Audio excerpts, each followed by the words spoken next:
Hello friends, welcome to our YouTube channel Vanijya गुरु।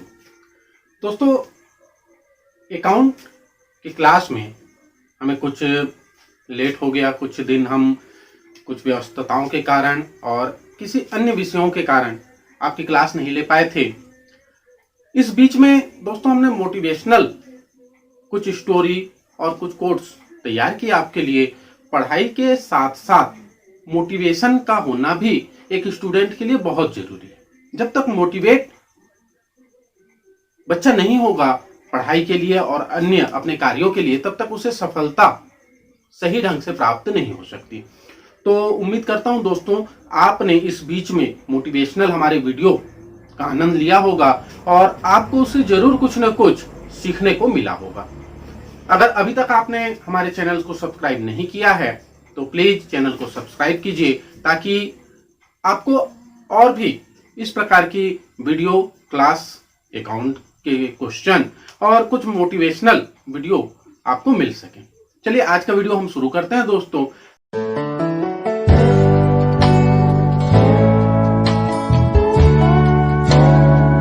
आज का हमारा टॉपिक है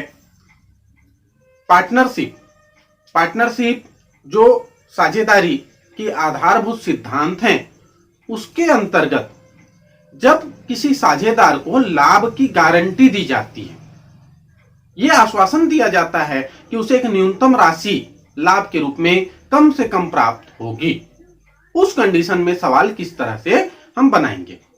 तो आइए आज का हम क्वेश्चन शुरू करते हैं। मैं सबसे पहले आपको प्रश्न पढ़कर सुना देता हूं और आपके स्क्रीन में वो प्रश्न डिस्प्ले भी होगा। आप चाहे तो स्क्रीनशॉट लेकर प्रश्न नोट कर सकते हैं।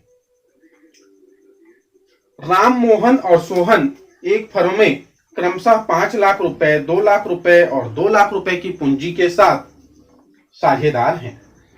पूंजी पर 10% प्रति वर्ष की दर से ब्याज के प्रावधान के बाद लाभ को निम्नानुसार विभाजित करें।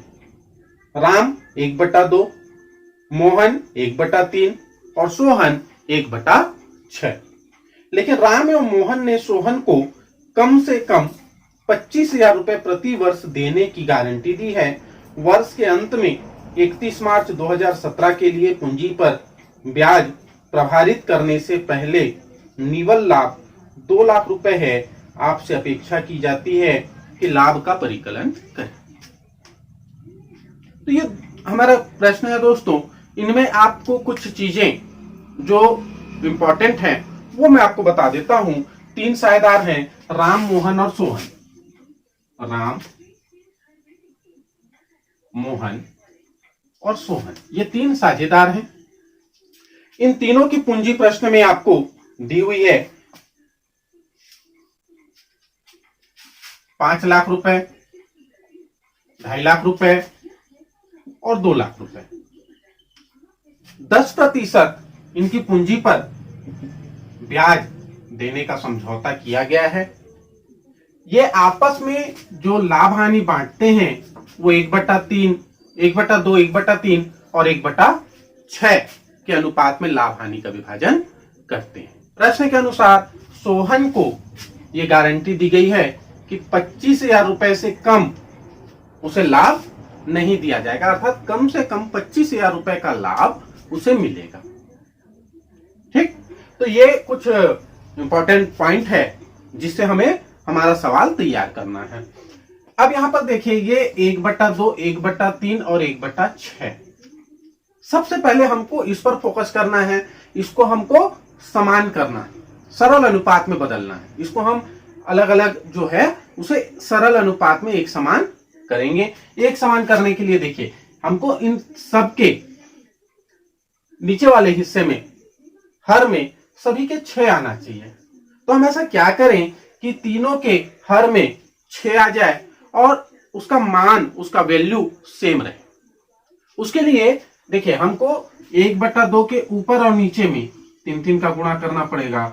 1/2 के ऊपर और नीचे 2 का गुणा करना पड़ेगा और 1/6 इसमें कुछ करने की आवश्यकता नहीं। इससे क्या होगा, इससे ये हो गया 3/6, ये हो गया 2/6 और ये है 1/6। अब इसको हम सरल अनुपात में 3:2:1 इस रूप में लिख सकते हैं। और इसका वैल्यू भी नहीं चेंज हुआ। देखिए पहले क्या था, 3 1 कम 3 और 3 दूनी 6। अगर हम इसको काटते हैं तो 1/2 मिलेगा। इसको हम अगर काटते हैं 1 1 कम 1 और 3 दूनी 6, तो ये 1/3 प्राप्त होगा। तो इस तरह से क्या है कि इसका वैल्यू भी सेम रहेगा और हम इसको सरल अनुपात में 3:2:1 में बदल सकते हैं। तो अब हमारा अनुपात क्या हो गया, 3:2:1। अब हम अपना सवाल शुरू करते हैं। ऐसे प्रश्न है जिसमें इस तरह से भिन्न में अलग अलग अनुपात दिया रहता है। सबसे पहले उसे आपको सरल अनुपात में बदलना पड़ेगा। सरल अनुपात में बदलने के लिए जो प्रोसेस बताए हैं उसी के अनुरूप आपको चलना। अब हम यहां पर लाभ हानि नियोजन खाता बनाएंगे।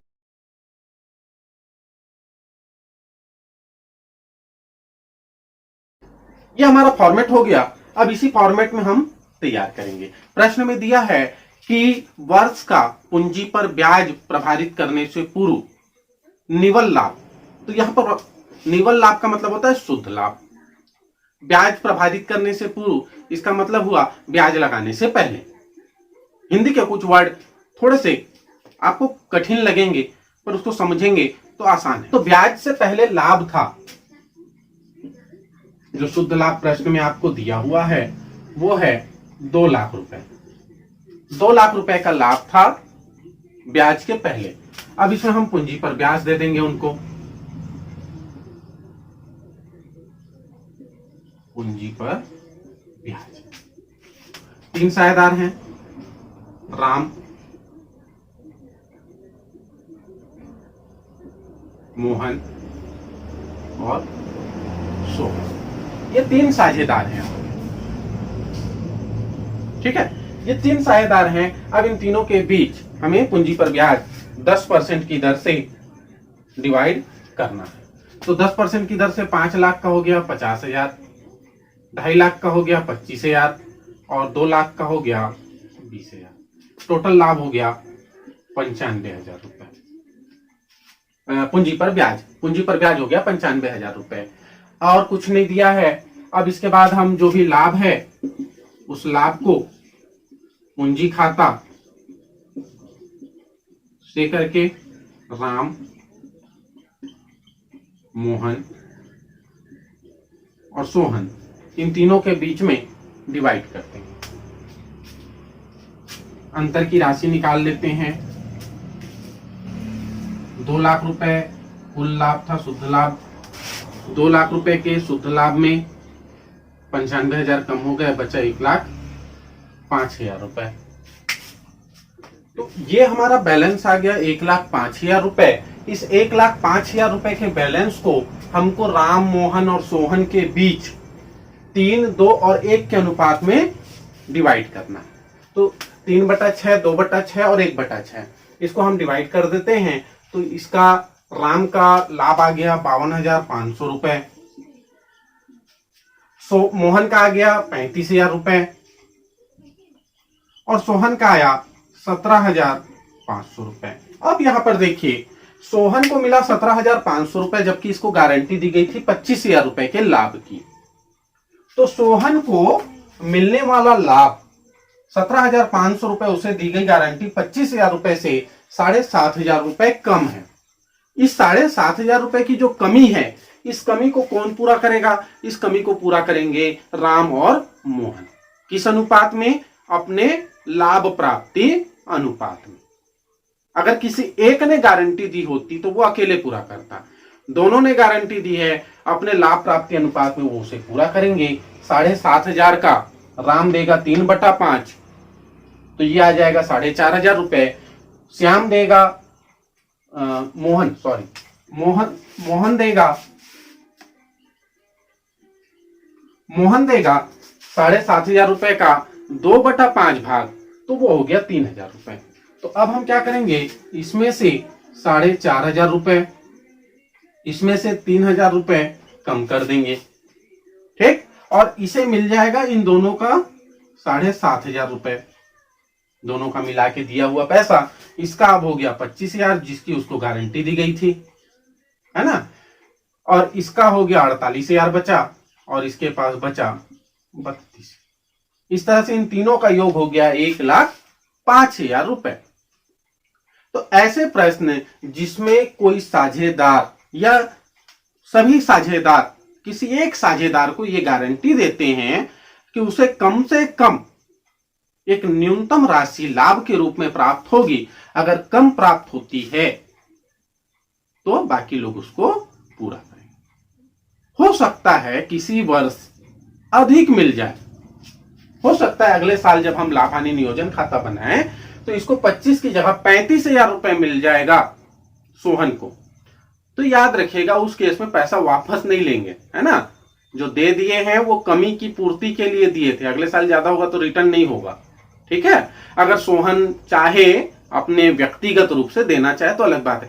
कानूनन अधिनियम के अनुसार अधिक की राशि उसी की होगी, कम के कंडीशन में बाकी शेष लोग जो गारंटी दिए हैं वो उसे पूरा करेंगे। तो उम्मीद करता हूं दोस्तों ये सवाल आपके समझ में आ गया होगा। अगर सवाल से रिलेटेड या अन्य किसी विषय से रिलेटेड आपके मन में कोई सवाल है, कोई शंका है तो आप कमेंट करके जरूर पूछिए। और अगर अभी तक आपने हमारे चैनल को सब्सक्राइब नहीं किया है तो प्लीज ऐसे और अकाउंट से रिलेटेड सवाल समझने के लिए, अपने दोस्तों तक शेयर करने के लिए चैनल को सब्सक्राइब कीजिए। जय हिंद, जय भारत।